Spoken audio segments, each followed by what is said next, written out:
Radio Común 103.1 FM, en común con Comité Cerezo México, presentan Miradas Críticas. La situación en México. Una iniciativa radiofónica de Comité Cerezo México. Conduce Héctor Cerezo.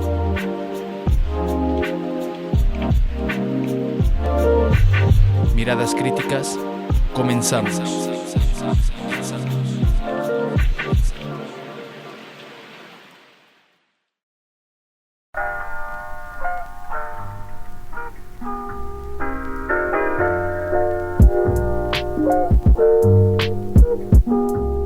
Muy buenas noches, sean bienvenidos y bienvenidas a su serie radiofónica Miradas Críticas, la situación en México. Un gusto estar con ustedes en esta ya cuarta entrega de esta temporada 2026. Gracias por escucharnos, por compartirnos. Escríbanos desde donde nos escuchan o desde donde nos ven en este martes 17 de febrero, ya caluroso, al menos aquí en la Ciudad de México. Y el día de hoy les presentamos el programa titulado Sin Memoria Histórica, no hay futuro para los pueblos que luchan. Conduce su servidor Héctor Cerezo y participa en el bloque de denuncia Jesús Jiménez con el tema Jornada de lucha por el 47 asesinato del profesor Agustín Pérez Rodríguez. Y en el bloque del comentario, el tema es Europa y Estados Unidos, la decadencia del nuevo imperio. Y en el bloque de Cherry TV, el tema es el terrorismo, el terrorismo de Estado en tiempos del progresismo. Y por último, en el bloque de la entrevista nos vamos a ir hasta Uruapan, Michoacán, con el tema el injusto encarcelamiento de Roberto Alejandro Preciado Villalón, allá en Uruapan. Van a estar platicándonos de este caso de injusta reclusión los compañeros desde allá en el estado de Michoacán. Pues este es el programa del día de hoy. También pues recuerden, seguimos luchando por la autodeterminación de los pueblos, por la libertad en contra del genocidio que está cometiendo el Estado de Israel en contra del pueblo palestino, también por el derecho a la autodeterminación del pueblo venezolano, el cese al bloqueo criminal y genocida en contra del pueblo de Cuba y de todos los pueblos y organizaciones que luchan de manera independiente, pues estamos ahí con nuestra solidaridad. Y pues vamos a iniciar entrevistando a Jesús Jiménez y para ello vámonos primero al intro del bloque de denuncia.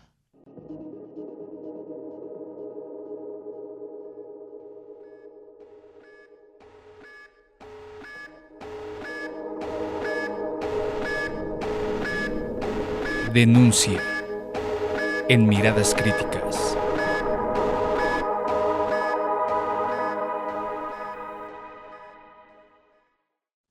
Ahora sí, le damos la bienvenida, las gracias y las buenas noches a Jesús Jiménez. Muy buenas noches. Buenas noches, compañeros. Buenas noches. Muchas gracias por la invitación. No, pues Como al cada contrario, al programa. contrario. Estábamos viendo pues la difusión de un cartel y el anuncio de esta jornada de lucha por el 47 asesinato del profesor Agustín Pérez Rodríguez. Y pues precisamente queríamos hablar contigo para que nos platiques un poquito de a qué se debe esta jornada de lucha, quién fue el profesor Agustín Pérez Rodríguez. También si gustas tú presentarte, ¿no? Ante esta audiencia y pues arrancamos.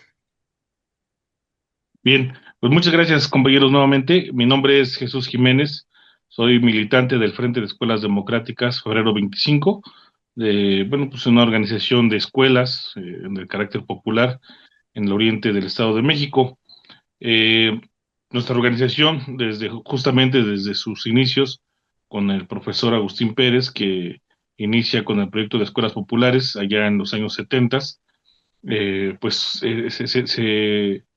se dedica a llevar educación a comunidades marginadas. En un primer momento, las comunidades del arrabal de la Ciudad de México, toda la zona conurbada, eh, y bueno, tomando en cuenta que pues, la gran mayoría de esas comunidades pues eran comunidades migrantes, ¿no? Gente que venía de otros estados buscando una mejor alternativa, como lo ha hecho la humanidad a lo largo de la historia, pero pues se topaban con que eso que prometían de una vida digna en esta zona, pues no era tan así, ¿no? O sea, no había como que grandes oportunidades de vida, y pues dentro de ello, para no tener una vida digna, pues era la falta de educación.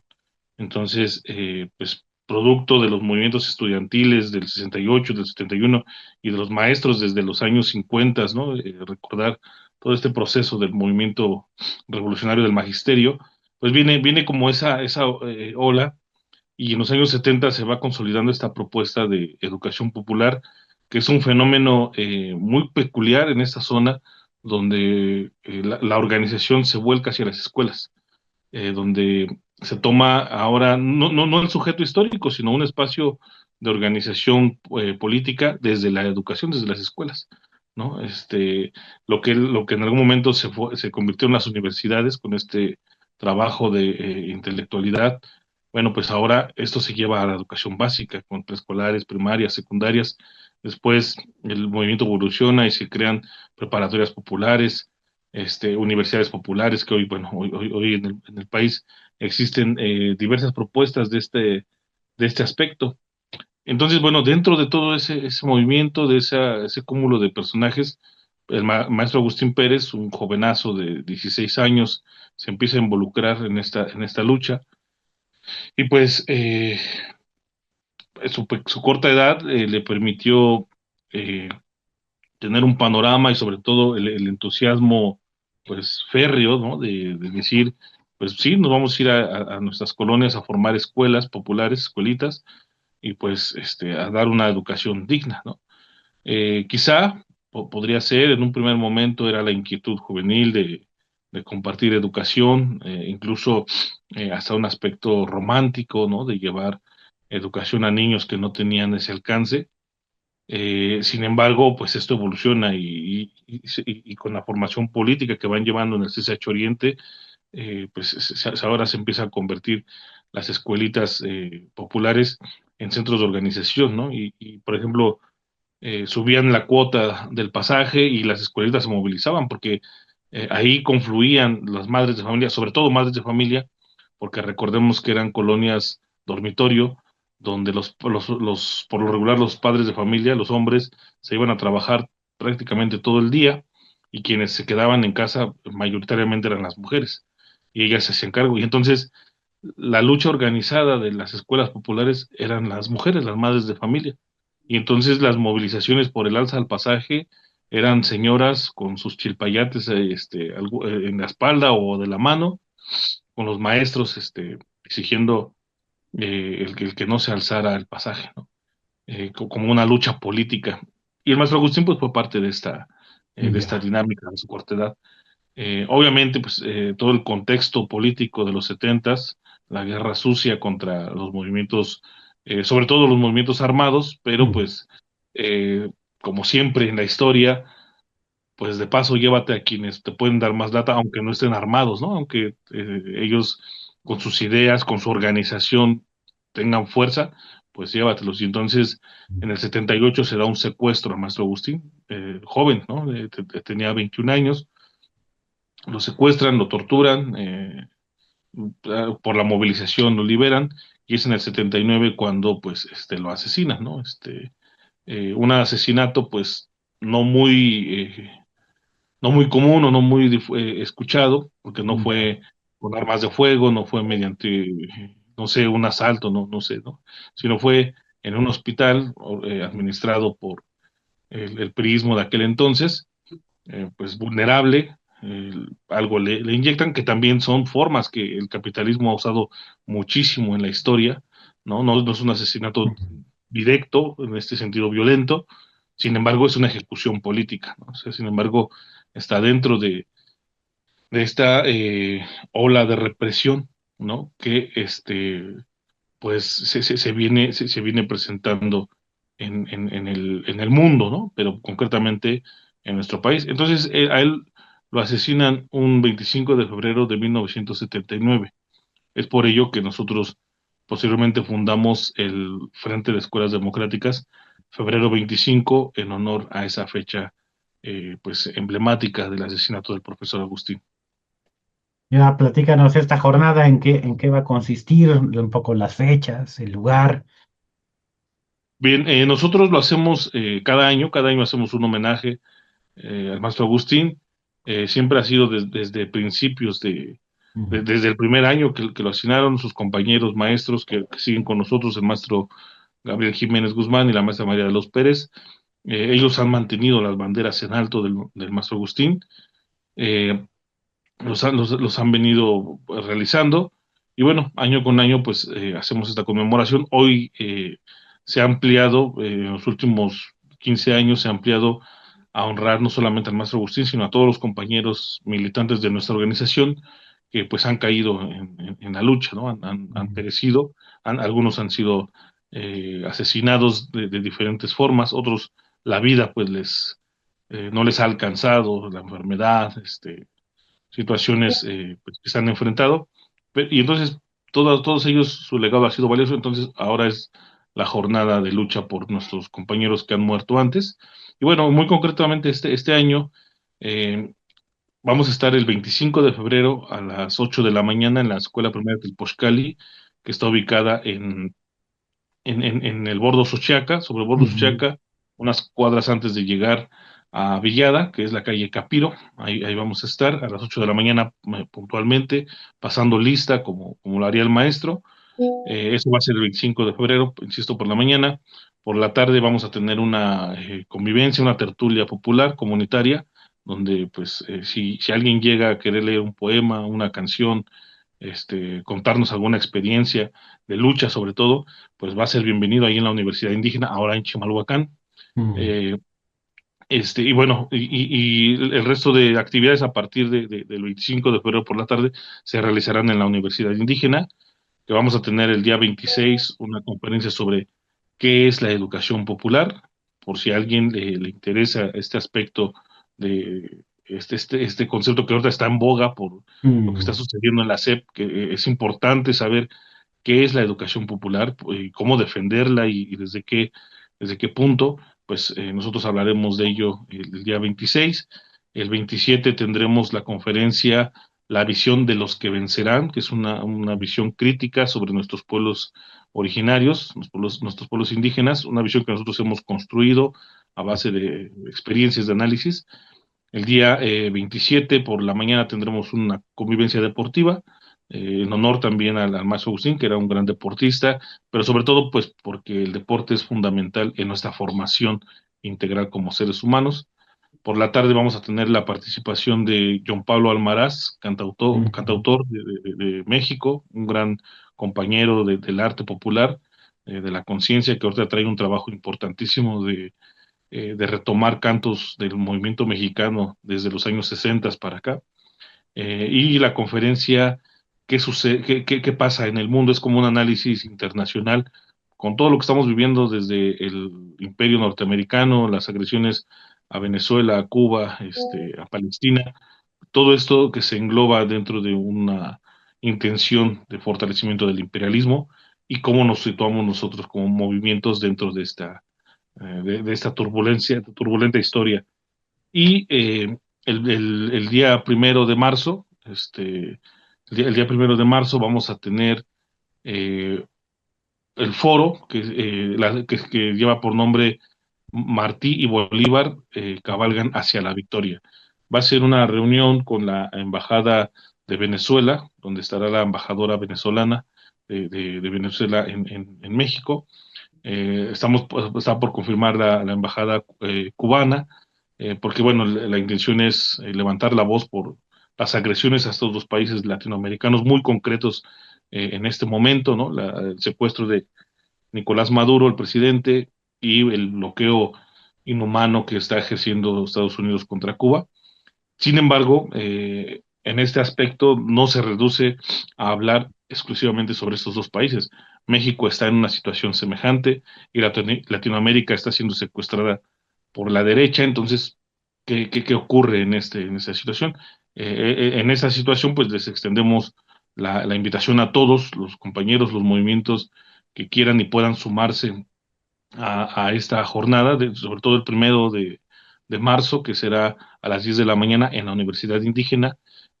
También levantaremos un centro de acopio para los hermanos cubanos, para quien guste y pueda apoyar desde lo que sea. Siempre sabemos, Mm. quienes hemos necesitado de la ayuda solidaria, sabemos que un kilo de arroz es muy útil para quienes lo necesitan. Entonces, pues lo que se pueda es importantísimo.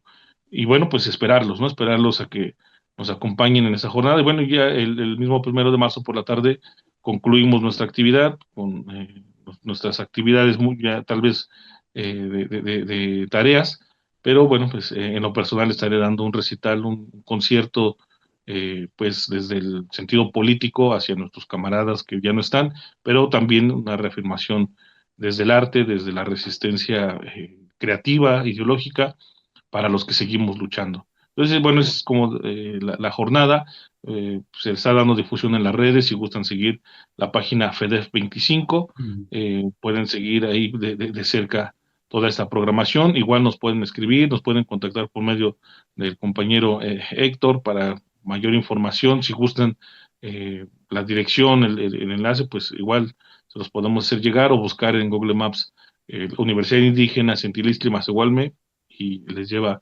directito a la universidad.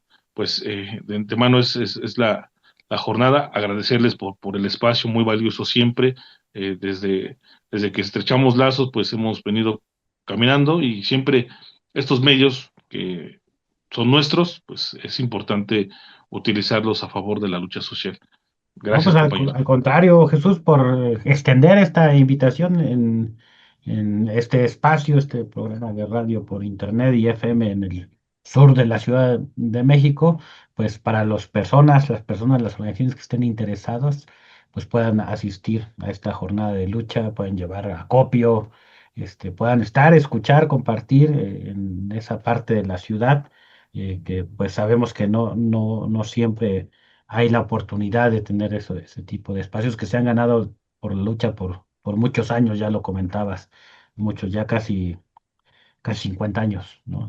De lucha. Sí. Pues muchas gracias. No sé si tengas algo para despedirnos, Jesús. Pues simplemente eso, comentar que estos tiempos son de lucha, son de reflexión, de mucho análisis que debemos hacer todos, debemos tener mucho análisis con con finura, pues, ¿no? O sea, Mm. debemos ser muy precisos porque la historia se está moviendo muy rápido, ¿no? Y entonces necesitamos estar a la altura de los acontecimientos, no dejarnos sorprender y creo que un mensaje que extendemos desde la organización con mucho respeto a todos los movimientos es que tenemos que voltear a las juventudes, ¿no? Tenemos que voltear a ver a las juventudes porque es su tiempo, es el tiempo que les corresponde y si hay jóvenes que nos escuchan, pues, ampliar estos horizontes de lucha porque a ustedes les corresponde muy directamente enfrentar lo que nos va a dejar este proceso, ¿no? Lo que nos va a dejar si el imperialismo se consolida, a ustedes les va a tocar enfrentar las consecuencias, ¿no? Porque nosotros en 20, 30 años estaremos, pues, tal vez sentados en un sillón intentando hacer algo, o ya no estaremos, ¿no? Y entonces, asimismo, las generaciones tendrán que ir asumiendo estas tareas fundamentales. Por eso, la intención de escuelas de formación, de esas conferencias, que no son verdades absolutas, sino son precisamente puntos de reflexión, de debate, de análisis, para compartir y llegar a procesos de unidad, a procesos donde nos encontremos y caminemos hacia un mundo pues más humano, ¿no? Muchas gracias, camarada No, no, al Héctor. contrario, muchas gracias, Jesús. Nos quedamos con esto. Hay que unirnos ante el fascismo antes de que nos unan ellos en la fosa común. Así Así que es. todavía hay tiempo y pues gracias, gracias. Gracias. Bien, pues vamos con la segunda parte del programa, que es el bloque del pa comentario.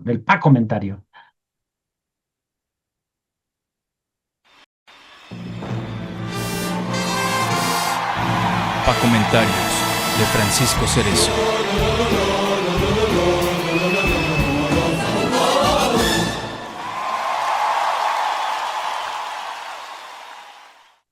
Gracias, Héctor. Pues el 14 de febrero, en la reunión anual de la Conferencia de Seguridad de Múnich, el secretario de Estado de los Estados Unidos, Marco Rubio, ha mostrado el pensamiento más retrógrada del siglo XXI, al declarar abiertamente la intención de los gringos de seguir imponiendo su decadente poder imperialista al resto del mundo. Si bien dice es para que el mundo occidental se mantenga fuerte, en realidad está diciendo que es para mantener en la explotación y sometimiento capitalista a millones de seres humanos del mundo no occidental. De los bárbaros, como ha tachado al pueblo palestino, que actualmente sufre un genocidio con dinero y armas de ese mundo occidental. Una civilización, así la llaman ellos, a una tradición de fe cristiana, cultura, patrimonio, lengua, ascendencia y los sacrificios de sus antepasados, aunque debió haber dicho y los genocidios cometidos por sus antepasados. Ponen de ejemplo lo que los occidentales hicieron para forjar un imperio, pero no ponen el ejemplo de lo que han sufrido todos los pueblos que han sumado millones de asesinados y esclavizados y que hoy mantienen oprimidos y explotados. El problema de hablar de civilizaciones blancas y cristianas inmediatamente coloca a los no blancos y no cristianos como pueblos bárbaros y no como otras civilizaciones con las cuales convivir de manera pacífica. Solo le faltó decir que todas las civilizaciones que no sean la occidental están conformadas por subhumanos o animales parlantes, de acuerdo a su manual fascista del siglo XX o del siglo XXI. Si bien es un discurso panfletario donde ensalza lo bueno de ellos y lo malo de los otros, sirve para ocultar la razón verdadera de su declive como civilización occidental, el sistema capitalista que lo engendró. También recuerda que en el siglo pasado, y lo voy a citar, los grandes imperios occidentales habían entrado en una declive terminal acelerado por las revoluciones comunistas ateas y los levantamientos anticolonialistas que transformarían el mundo y cubrirían con la hoz y el martillo rojos vastas extensiones del mapa en los años siguientes. Lo único bueno de esta declaración es que aceptan abiertamente que los comunistas y los movimientos anticolonialistas de los pueblos oprimidos por la civilización blanca y atea los puso en declive. Esto significa para nosotros los pueblos, siempre en lucha por una vida digna, que hay que seguir luchando, pero no contra la civilización occidental y cristiana, sino para derrotar el sistema capitalista que les dio origen como potencias mundiales a costa del dolor y sufrimiento de millones de personas de ayer y hoy. El discurso del occidente genocida propositivamente no menciona al sistema capitalista como el origen y también el declive de su imperio. Incluso creen, porque así lo creen verdaderamente, que la desindustrialización que el capitalismo los obligó a realizar en aras de mantenerse como sistema de acumulación del capital no es la causa fundamental de su decadencia actual, sino solo una tontería, cuando de acuerdo al desarrollo del capitalismo están condenados a perecer como Estado-nación capitalistas debido a que el capital no tiene patria. Incluso hablar de civilización occidental es ir en contra de la rueda de la historia, ya que el capitalismo en esta etapa de su desarrollo ya no es nacional, sino transnacional, y mucho menos es blanco y cristiano, sino que no tiene nacionalidad, raza o religión. Otro problema que plantea el vocero de la civilización blanca y cristiana occidental es el control de las fronteras nacionales, pero también omite decir que las grandes olas migratorias son el resultado del desarrollo del capitalismo mismo, y se sale por la tangente declarando que deben controlar sus fronteras nacionales para evitar lo que han considerado siempre, mezclarse con los no occidentales y no cristianos, casi casi subhumanos, ya que dice este procónsul imperialista, y lo voy a citar nuevamente, es una amenaza urgente para el tejido de nuestras sociedades y la supervivencia de nuestra civilización en sí misma. Ahora bien, cuando decimos que es un imperio en decadencia, ni estamos diciendo que mañana se cae el capitalismo o que hay que esperar sentado el paso de su féretro. Es un llamado a continuar lo que millones de personas antes que nosotros ya han realizado, la mayoría de las veces a costa de sus vidas, para eliminar el cáncer del capitalismo, actualmente revestido en esta cáscara fascista, blanca y cristiana que ellos llaman civilización occidental. Y esta lucha es en todos los aspectos de la vida, desde la denuncia de las condiciones de explotación y opresión capitalistas que se desarrollan en nuestros propios países, desde los fascismos más descarnados de la civilización occidental en contra del pueblo palestino, del militarismo fascista ucraniano apoyado por la civilización blanca y cristiana, las amenazas de intervención directa, golpes militares o bloqueos genocidas que han cometido los gringos en Venezuela y Cuba, pero también empujar a nuestros propios gobernantes como el mexicano que se autonombra humanista, pero que no hace todo lo posible para dejar de ser un vasallo económico de los gringos. O incluso, si queremos volvernos más domésticos, permitir que Mario Delgado y los poderes económicos que representan a la civilización occidental destruyan lo poco que se avanzó con la nueva escuela mexicana. Que no podemos acusar que publicó libros de texto socialistas o comunistas, como lo hace la representación nacional vasalla de la civilización occidental, es decir, la derecha prianista. Ni que gracias a esos libros de texto los niños de ahora están esperando salir de sexto para irse a la sierra a luchar contra el capitalismo, pero que sí son progres con respecto a la educación neoliberal por competencias que generó un país de personas individualistas, egoístas y que aspiran a ser blancos cristianos y formar parte de la civilización occidental, aunque sean sus criados, porque por su piel morena es el lugar que les toca. Así que, como siempre, los invitamos a seguir organizados y luchando, no importa que seamos tachados de bárbaros y de comunistas. Si ese es el precio que tenemos que pagar por intentar quitarnos la cadena que nos esclaviza a la mal llamada civilización occidental, blanca y cristiana, que actualmente es capitalista. Muchas gracias, Héctor. Al contrario, Francisco, ahí está el comentario, escríbanos qué les pareció, qué les parece y aprovechamos para mandar saludos a quienes nos están escuchando desde el estado de Querétaro, allá en la capital, también allá en San Juan del Río, allá también a los compañeros de Cuernavaca, Morelos, allá en San Luis Potosí, en el estado de Michoacán y las diferentes alcaldías de aquí, de la Ciudad de México, Benito Juárez, Tlalpan, Tláhuac, Coyoacán. Muchos saludos, gracias por escucharnos. Y vámonos con el tercer bloque, el bloque de Cherry TV, con el tema el terrorismo de Estado en tiempos del progresismo.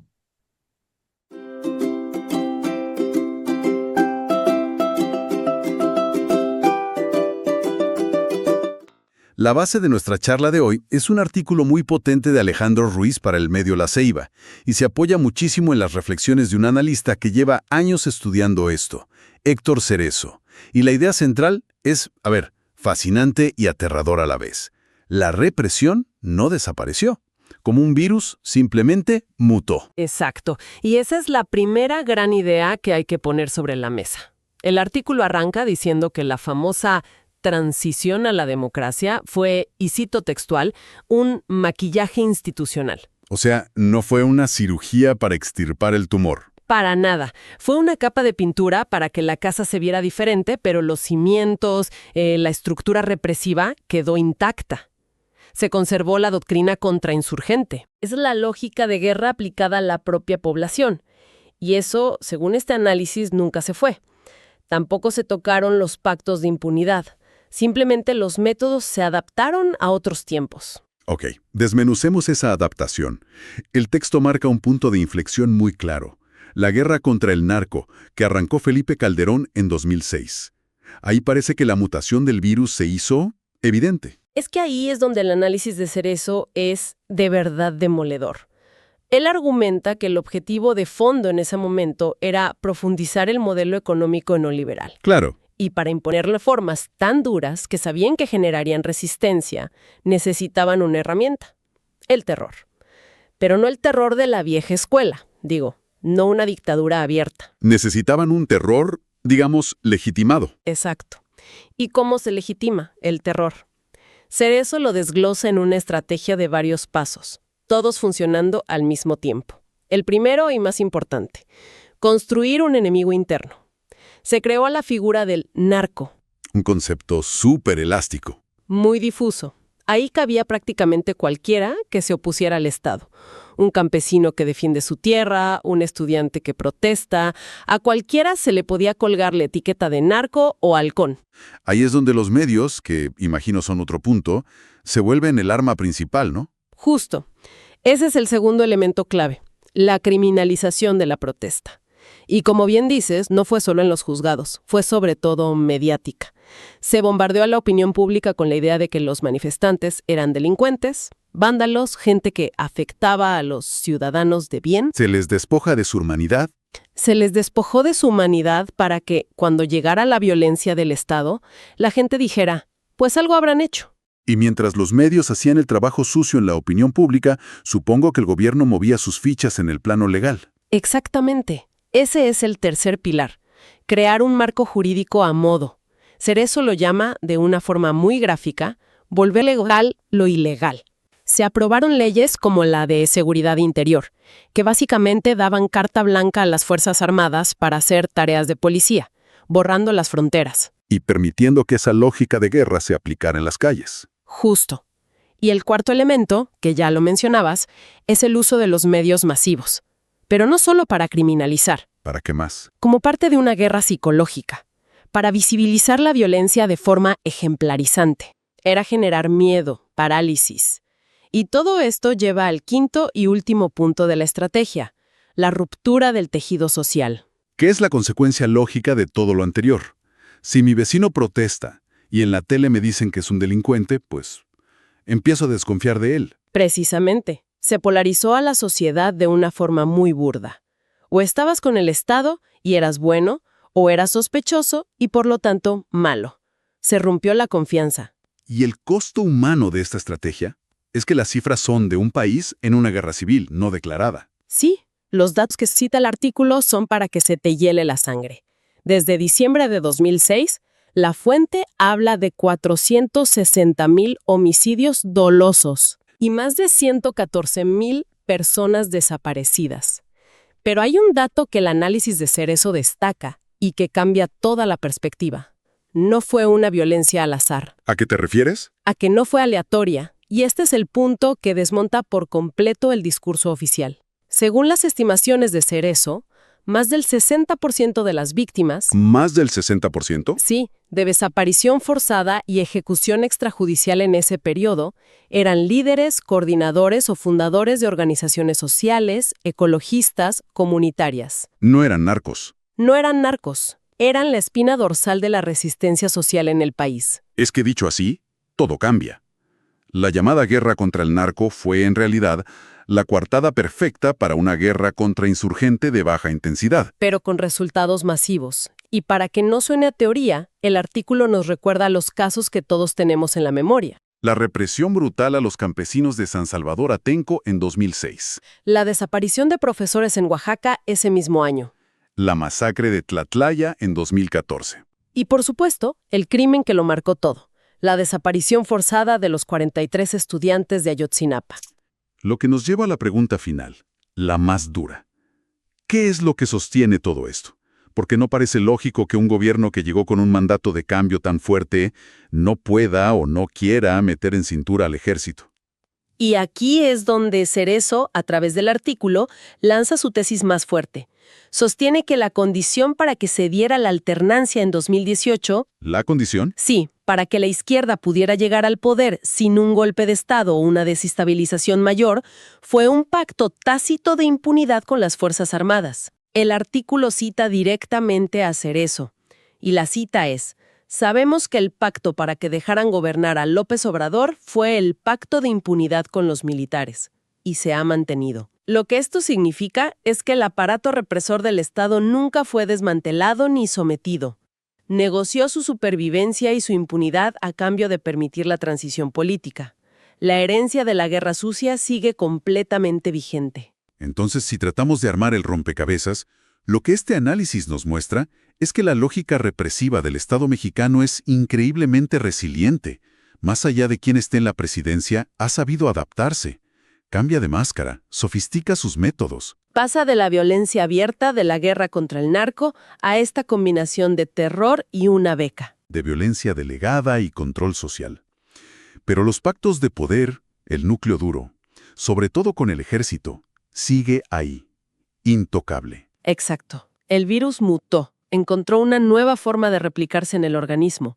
Se volvió menos agresivo en la superficie para no provocar una respuesta del sistema, pero sigue alojado en los órganos vitales. Y por eso el artículo cierra con una reflexión que creo que es la idea clave con la que debemos quedarnos. Sí, es una pregunta final. ¿Cuál es? Que la pregunta importante hoy no es si el terror del siglo XX se está repitiendo tal cual. Es evidente que no. La verdadera pregunta, la que debería quitarnos el sueño, es cuánto de su lógica esencial, cuánto de sus pactos de silencio y de sus mecanismos de impunidad sigue operando hoy, intacto, en los sótanos del poder.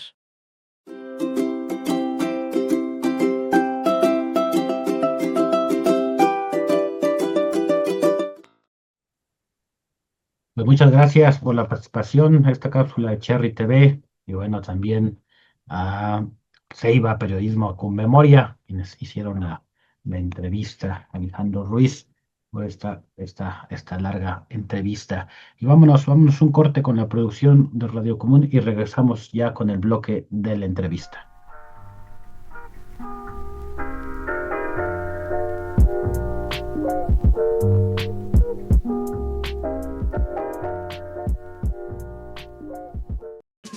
Entérate.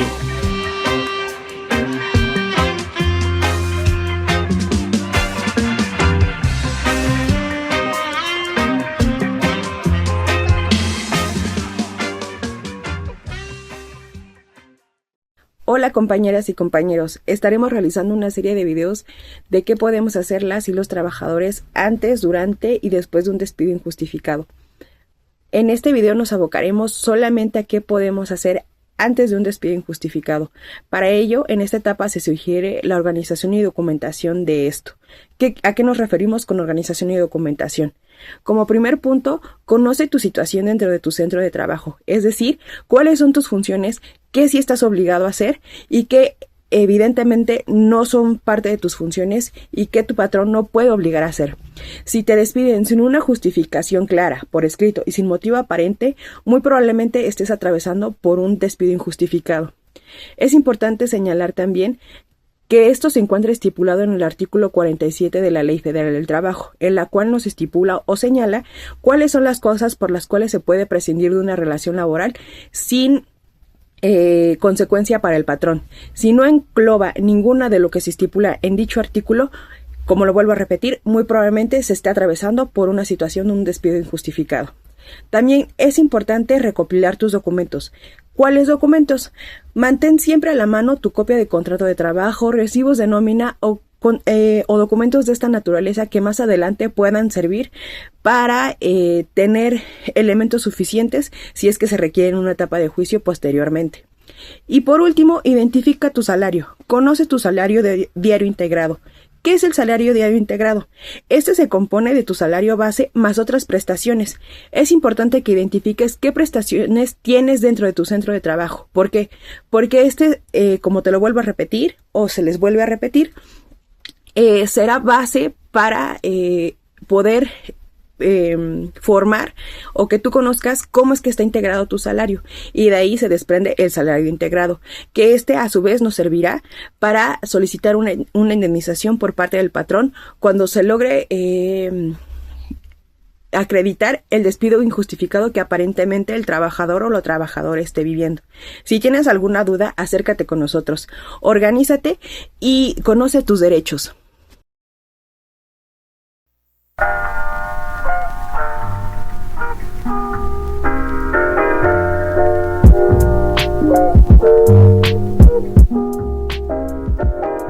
Bien, pues gracias a este proyecto La Voz del Trabajador. Y pues vámonos al intro del bloque de la entrevista.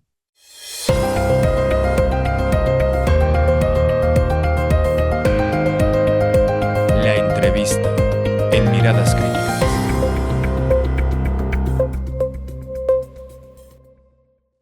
Bien, pues ahora sí, a aprender el micrófono.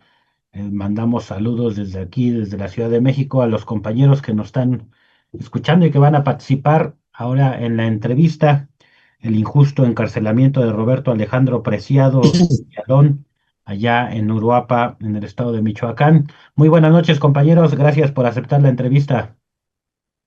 Buenas noches. Buenas noches. Pues si gustan primero presentarse y platíquenos quién es Roberto Alejandro y por qué está en injusta reclusión. ¿Qué tal? Buenas noches. Mi nombre es Jerónimo Torres. Pertenezco a la OSIP Ricardo Flores Magón, perteneciente al Frente Nacional de la Lucha por el Socialismo, aquí en Uruapan. Sí. Buenas noches, mi nombre es Antonio Herrera Mares, soy representante de la Organización de Cuadrillas Unidas aquí en Uruapan. Pues sí, hemos estado viendo la denuncia denuncia en los últimos días y queríamos precisamente que nos comenten cuál es la situación de Roberto Alejandro, eh, por qué está preso, por qué lo metieron en la cárcel, por qué se está pidiendo su libertad y se está diciendo que pues es un preso que está de manera injusta en la cárcel.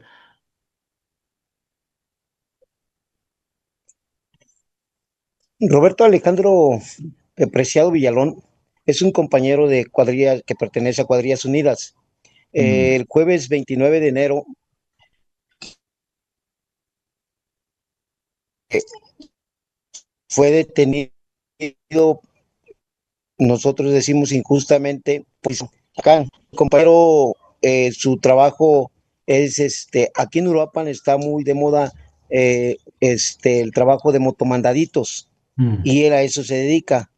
Entonces, el día jueves le pidieron un servicio al cual acudió. Desafortunadamente, pues es un servicio pues que le costó el encarcelamiento en el cual se encuentra el día de hoy.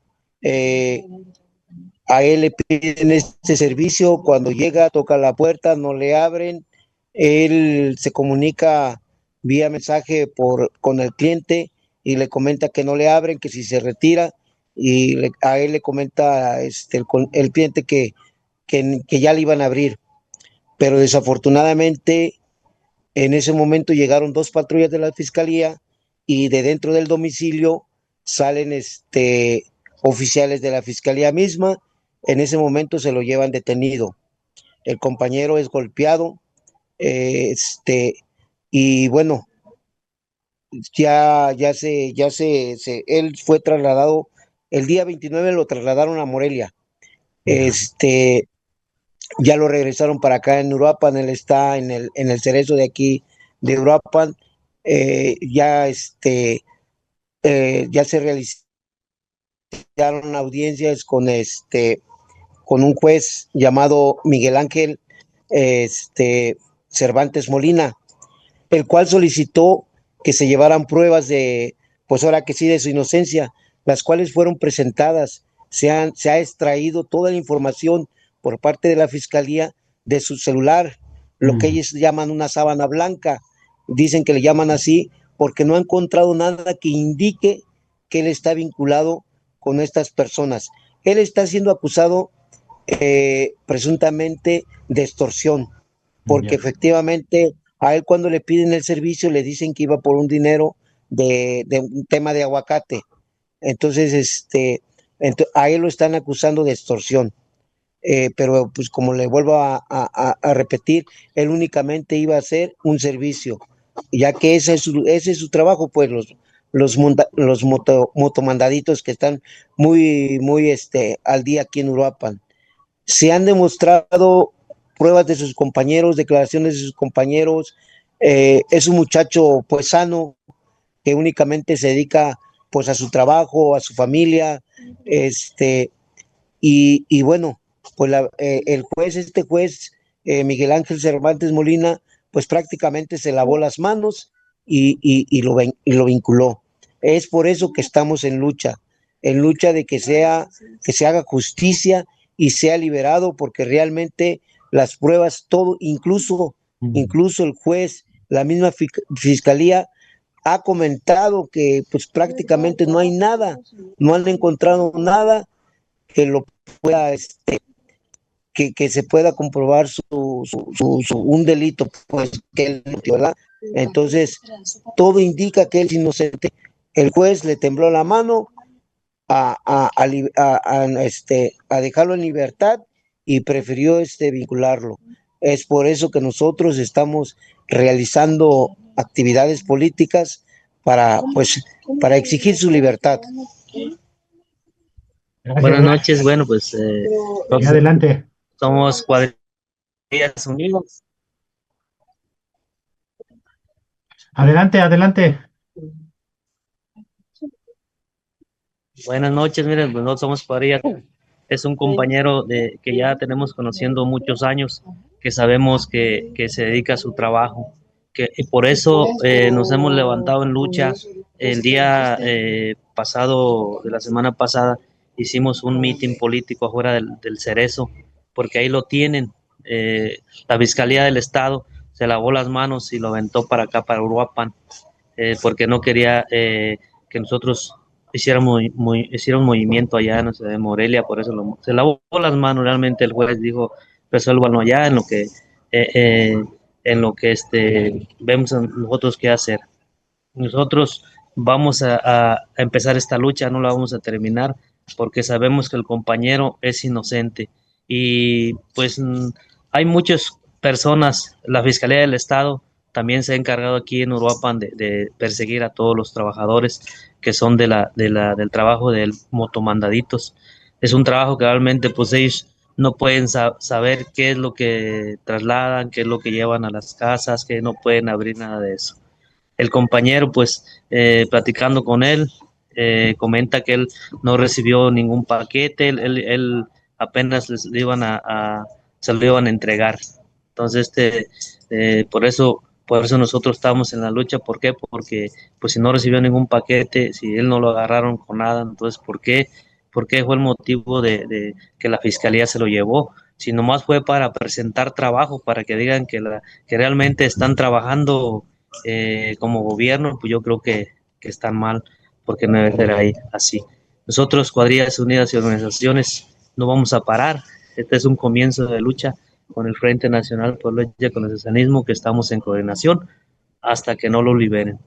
Tenemos pendiente también un movimiento también que vamos a hacer en la Fiscalía del Estado. ¿Por qué? Porque no vamos a permitir que se sigan dando ya estas cuestiones de abusos por parte de la Fiscalía, con el compañero Roberto Alejandro Preciado Villalón, y pues también con más personas que realmente están presas inocentes. Sí. Comentarte también que este no es un caso aislado, no es un caso aislado. Al parecer, ya este es un tercer caso. Por la diferencia es que el compañero Roberto Alejandro Preciado Villalón, pues está organizado. Esa es la diferencia, creo yo, de que en este momento nosotros estamos levantando la voz para que se haga justicia por él, para que sea liberado, porque las pruebas se han demostrado que él es inocente. Él pertenece a esta organización de Cuadrillas Unidas, ya lo comentaba el compañero, en este momento estamos trabajando en coordinación con OSIP Ricardo Flores Magón, el Frente Nacional de la Lucha por el Socialismo, y es por eso que, pues bueno, nosotros estamos haciendo todo lo necesario desde aquí afuera para que él sea liberado. Y como les vuelvo a repetir, no es un caso aislado. Sí, precisamente es lo que iba a comentarles, si ya había otros casos. ¿Han podido verlo a él, una comisión o sus familiares? ¿Lo han podido ver? ¿Cómo está él?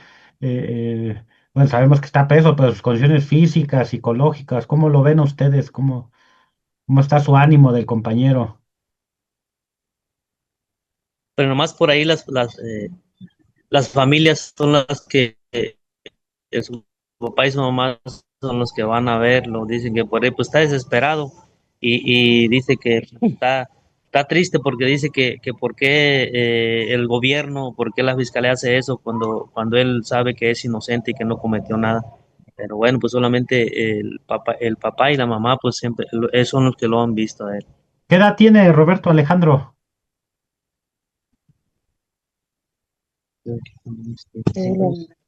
Aproximadamente unos 35 años. Ya.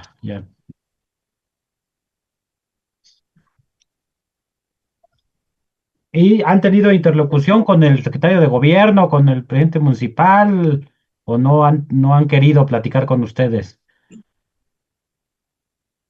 Pues mira, pues aquí sabemos que en la ciudad de Uruapan hay un desorden.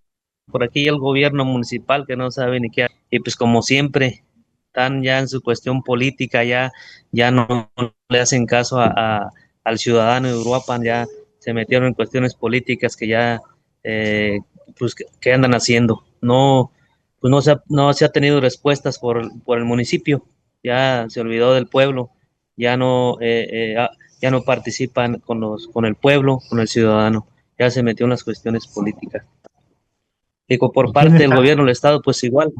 por parte del gobierno del estado dice, no, pues se les va a echar la mano y esas cuestiones, pero pues no, nomás se queda ahí en el olvido, pues, en el aire, porque realmente pues no apoyan y no ayudan, aunque vean que las fiscalías hay peritos y hay trabajadores que hacen las cosas mal. Y bueno, pues solamente como gobierno ellos saben que están haciendo las cosas mal y bueno, pues nosotros como organizaciones no estamos con ningún partido político, nosotros somos pueblo, nosotros somos organizaciones que apoyamos al pueblo, al vulnerable, al trabajador, porque si no lo hacemos así, ¿qué vamos a hacer como pueblo? ¿Quién va a apoyar al ciudadano? ¿Quién va a apoyar a la gente más vulnerable? En este caso, los cerezos, las cárceles, están llenas de pura gente inocente. Nomás para, el gobierno lo hace nada más para presentar trabajo, ¿verdad? Y ahora, ajá, Justamente sabemos que solamente a través de la movilización de el jueves pasado realizamos un mitin político exigiendo su libertad. Hubo mucha reacción aquí en Uruapan en las redes sociales y bueno, en respuesta a su pregunta, si hemos tenido algún contacto con algún funcionario, el próximo jueves vamos a realizar un mitin político, pero ahora en la ciudad de Morelia, en Fiscalía, exigiendo una entrevista con el fiscal general, que es el licenciado Torres Piña. Vamos a exigir una entrevista con él para que él ponga atención en este caso. los jueves en Morelia, en la fiscalía. Así es. Pues Sí, el jueves próximo. vamos a estar pendientes. También este es un espacio que todos los martes de 9 a 10 de la noche, pues tenemos esta sección de entrevistas. El jueves también tenemos otro programa de las compañeras que se llama el programa de Ahí Son, ¿no? Y pues cuando ustedes consideren que sea necesario, pues hablar, transmitir, ¿no? Lo que están haciendo o cómo va la lucha por la libertad del compañero Roberto Alejandro, pues una llamadita, un mensaje y también aprovechen este espacio que pues para eso es, para que las denuncias, ¿no? Pues lleguen a más gente, ¿no? Y puedan pues generar cierta presión para los gobiernos que si no, sabemos que si no hay movilización y no hay denuncia, pues cuántos presos, como ustedes bien dicen, que no están organizados, están en las cárceles, pues de pagadores, ¿no? O como les llaman ahí a los que son inocentes y están en las cárceles. Los famosos chivos expiatorios. Ajá, los chivos expiatorios, ¿no? Sí, pues, y también en algún momento que puedan tener, pues sí, a veces lo que solicitamos es una comisión, ¿no? De la organización que visite al preso. Sabemos que es complicado, sabemos que la familia también está ahí, pero si en algún momento se puede lograr, pues que transmitan al compañero pues que no está solo, ¿no? Que puede estar de esas cuatro paredes o tres, pero no está solo y que tarde o temprano el mismo pueblo con su movilización lo va a sacar. No más que a veces no va a ser tan rápido como uno quisiera, ¿no? Así es. Pues algo más que Sí, quieran pues nada más compartir. comentarte, compañero Roberto. Sí. Nada más enviarle un mensajito por allá al compañero Roberto Alejandro. Sabemos que estás encerrado, pero aquí está el pueblo de Uruapan, aquí está gran parte del pueblo que, que te conoce y te va a apoyar y te va a apoyar y vamos a llegar hasta las últimas. Por así como dicen por ahí, cueste lo que cueste, vamos a seguir adelante. Y claro que sí, agradecer el espacio, la entrevista y pues definitivamente claro que vamos a seguir aprovechándolo para seguir denunciando, levantando la voz, porque sabemos, estamos convencidos que es una injusticia la que se convir- la que se realizó en contra de nuestro compañero Roberto Alejandro Preciado Villalón. Y vamos a seguir levantando la voz y, y pues aprovechando el espacio que ustedes nos brindan. Muchas gracias. No, pues al contrario, y pues toda nuestra solidaridad hasta allá.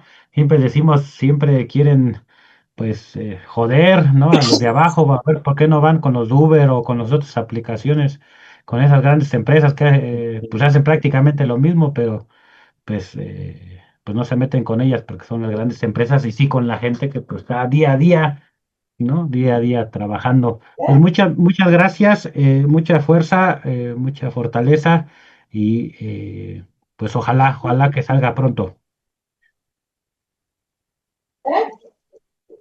A eso esperamos, para eso estamos luchando y vamos a seguir luchando hasta lograr que lo pongan en libertad. Bien, pues muchas gracias y ahí está la entrevista. Vamos también a estar compartiendo ya también el Comité Popular de Derechos Humanos allá del estado de Michoacán, del Frente Nacional de Lucha por el Socialismo, ha sacado comunicados que estamos también compartiendo para pues apoyar en la difusión, al menos de este caso de justa reclusión.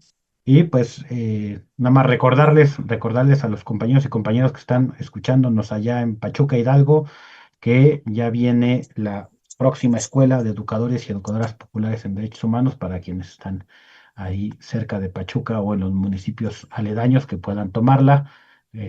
También allá anda la difusión. Y la Escuela de Derechos Laborales aquí en la Ciudad de México ya son los últimos días para inscribirse, así que no pierdan esta oportunidad. Es una escuela gratuita, solidaria, donde pues se aprende prácticamente a luchar, no esperar a que nos despidan para comenzar a luchar, se puede iniciar. Y pues la Escuela de Derechos Humanos que inicia en Monterrey el próximo sábado y también eh, vamos a tener la Escuela de Derechos Laborales en Cuernavaca y en Toluca, Estado de México. Y pues muchas gracias y nos vemos el próximo martes en Miradas Críticas, la situación en México. Que tengan muy buena noche.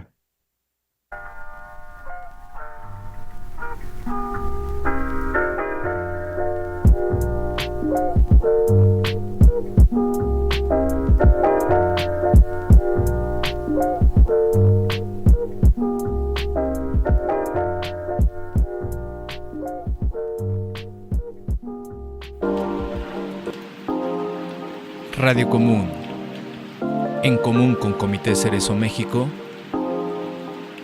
les esperamos en la siguiente entrega.